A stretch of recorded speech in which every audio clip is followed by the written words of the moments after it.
Shalom, shalom, shalom, peuple de Dieu, des Brazzaville, de Kinshasa, de l'Europe, de l'Océanie, de l'Amérique, partout où vous aurez l'occasion de suivre notre nouveau numéro de l'émission Il est temps. Il est temps, une émission conçue pour l'édification de l'Église corps de Christ et présentée par votre humble serviteur, le révérend Enoch Kalumbo, le pasteur responsable de l'Église ACK Massemo. Notre thème de ce jour, aujourd'hui nous allons parler sur la grâce. Peuple de Dieu, d'abord, nous devons comprendre la différence qui existe entre la religion et le christianisme. Dans la religion, c'est lorsque l'homme est à la recherche du Seigneur.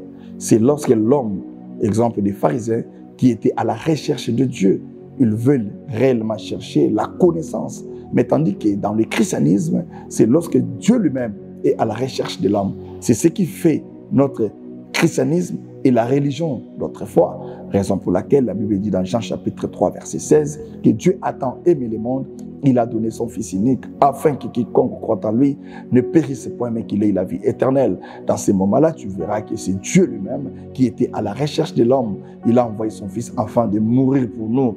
Lui qui était devenu malédiction afin que moi et toi qui me suis, nous puissions devenir des bénédictions. C'est là où commence la grâce de Dieu. Une grâce, mes bien-aimés, c'est une faveur imméritée. C'est quelque chose que tu n'as pas voulu, que tu n'as pas cherché par tes propres efforts, mais c'est la faveur que Dieu fait dans la vie d'une personne. Je te donne un premier exemple de Lazare. Lorsque Lazare était mort, peuple de Dieu, tu verras que même ses propres sœurs étaient dans l'incapacité de croire à la résurrection. Ils disaient à Jésus que Seigneur, il sent déjà. C'est pour dire que réellement, on ne peut pas même s'approcher là où il est. Il était dans les tombeaux. Mais lorsque la grâce de Dieu localise une personne, même si tu es dans les tombeaux, même si tu es dans la prison familiale, je te rassure, tu sortiras toujours de là. C'est pourquoi je voulais fortifier quelqu'un qui me suit. Ne te décourage pas, ne te dérange pas.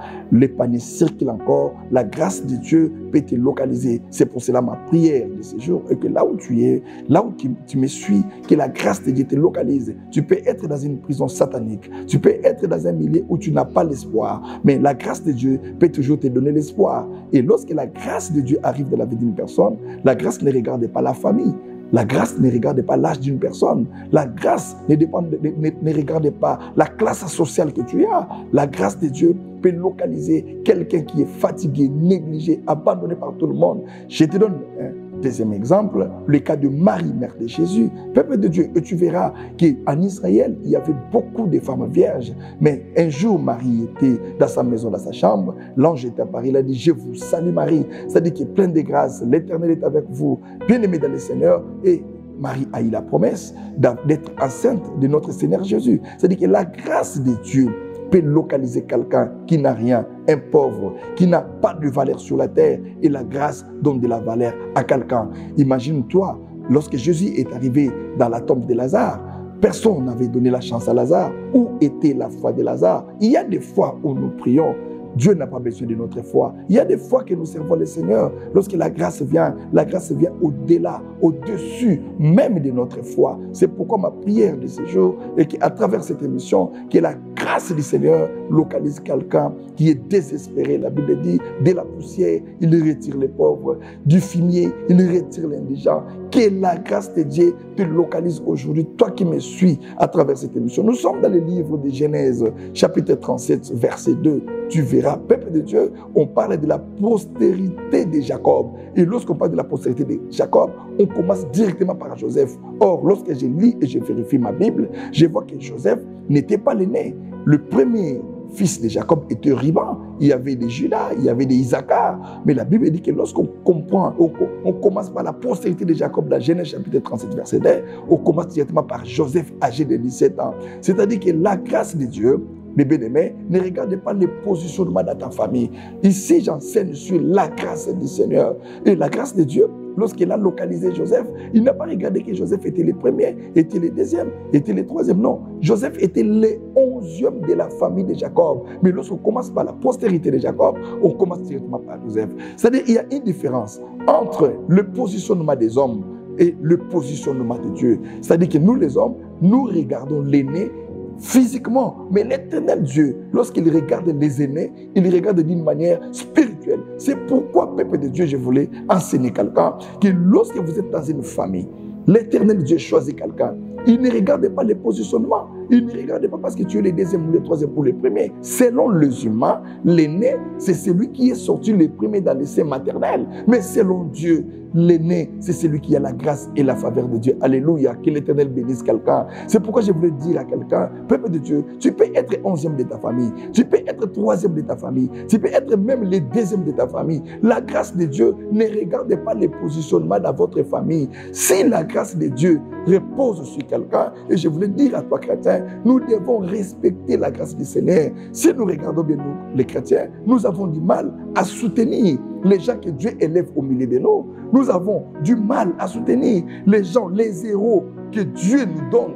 Regardez l'exemple de Jean-Baptiste. Son peuple, les gens étaient incapables de supporter la grâce de Jean-Baptiste. Ils les ont tués. Regardez Jésus qui était notre Seigneur Sauveur. Les gens ont eu du mal à supporter la grâce qui était avec Jésus. C'est-à-dire, nous les chrétiens là, nous devons être capables, lorsque l'Éternel Dieu élève un héros, quelqu'un au milieu de nous, nous devons les soutenir. Nous devons acclamer le Seigneur. Nous devons remercier Dieu pour cette grâce-là. Et tu verras maintenant Joseph, qui était le 11e de la famille de Jacob. Il a trouvé grâce aux yeux du Seigneur. C'est-à-dire que le premier-né dans la famille, selon Dieu, dans la spiritualité, c'est celui qui a reçu la grâce venant du Seigneur. Et tu verras la personne qui a reçu la grâce devant du Seigneur, l'Éternel lui donne avec des capacités, que ce soit spirituel, que ce soit financier. C'est pour cela, malgré que le frère de Joseph, on vend de Joseph, il s'est retrouvé en Égypte, cela n'a pas empêché que la grâce de Dieu puisse fonctionner. Je voulais dire à quelqu'un, mes bien-aimés, on peut tout voler dans ta vie, mais on ne peut jamais voler la grâce de Dieu. Imagine-toi, même si tu es un esclave, même si tu te retrouves dans une prison,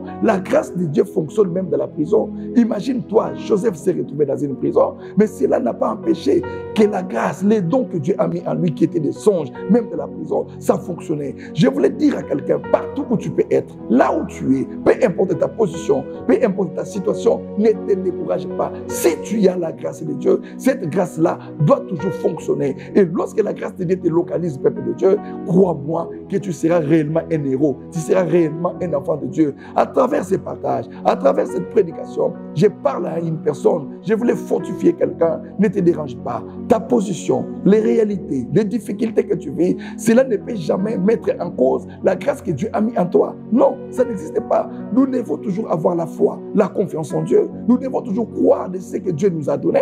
Ne foulez pas la grâce de Dieu aux pieds, peuple de Dieu. Si tu sais que tu as la grâce de Dieu, c'est un sujet pour remercier le Seigneur. Et crois-moi, le diable peut te combattre. On peut te combattre dans la famille. On peut te combattre dans la communauté. Partout où tu peux être, le combat sera toujours là. Mais malgré le combat, ça n'empêchera pas la grâce de Dieu dans ta vie. Je te donne un exemple de David. Il était aussi combattu, rejeté par sa propre famille, dans la forêt. Il était abandonné. Mais cela n'a pas empêché la grâce de Dieu de fonctionner. C'est pourquoi je voulais qu'à travers ces partages, à travers ces enseignements, que lorsque tu me suis là, que la grâce de Dieu te localise, comme la grâce a localisé Abraham, qui était notre père de la foi. Il était né dans une famille des sorciers, mais l'Éternel lui a choisi, lui a appelé. Abraham, sors de la maison de tes pères et je ferai ton grand. Il a trouvé juste la grâce aux yeux du Seigneur.